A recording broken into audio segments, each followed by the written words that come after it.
Hi guys, welcome to our daily encounter.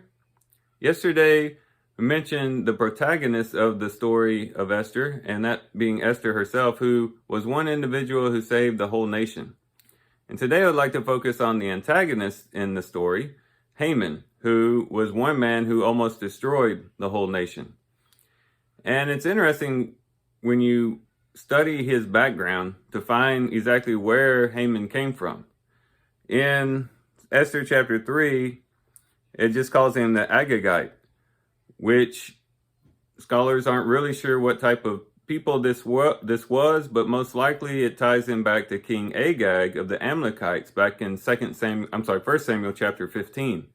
If you remember that story, that was a situation where Saul was supposed to completely destroy the Amalekites, but he spared the best of the sheep, the best of the livestock, the best of the people. He even spared King Agag. At first, King Agag ends up getting killed, but initially he keeps King Agag around. And it's believed that Haman was a descendant of either King Agag or at least the Amalekites, which ties our story in Esther to the story of Saul. Because Saul didn't obey the word of the Lord and had the Amalekites completely destroyed, now Saul's people, the people of his nation, they all might be destroyed because of this one man who is a descendant of the Amalekites.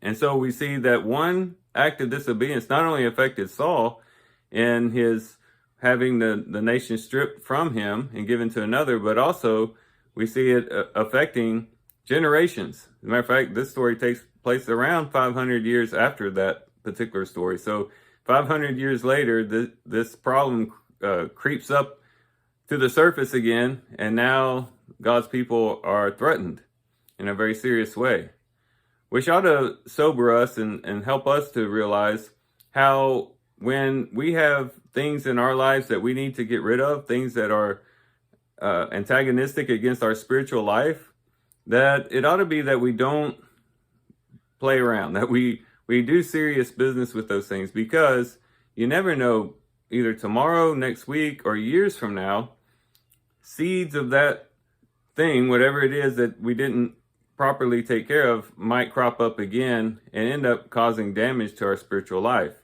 And that could be a lot of different things, just depending on what it is that is in our lives that are working against us spiritually. It might be particular types of movies we watch, music we listen to. It could be certain types of social media.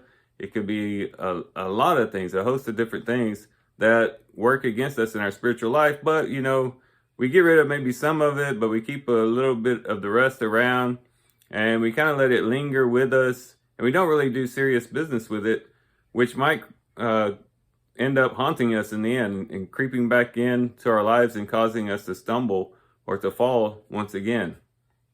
And so when we think about Saul's command, or the command to Saul to kill all of the Amalekites, we could think about what the Lord tells us to do. What did he say? He said, if your right hand causes you to stumble, cut it off. If your right eye causes you to stumble, pluck it out. And of course, he's not talking about literally doing that, but that's the seriousness that we take. He says it's better to enter into heaven with one hand or one eye than to go into hell with both of our eyes and both of our hands. And there Jesus is telling us that we have to do serious business with things that are causing us to stumble and that are working against us in our spiritual life.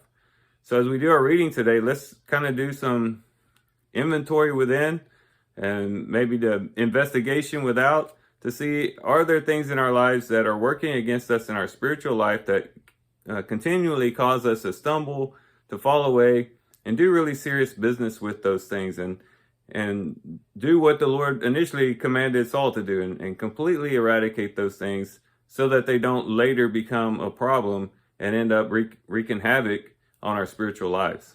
So these are some things to think about today, guys. I do thank you for watching the video today. Hope you guys have a great day. Love you guys. God bless.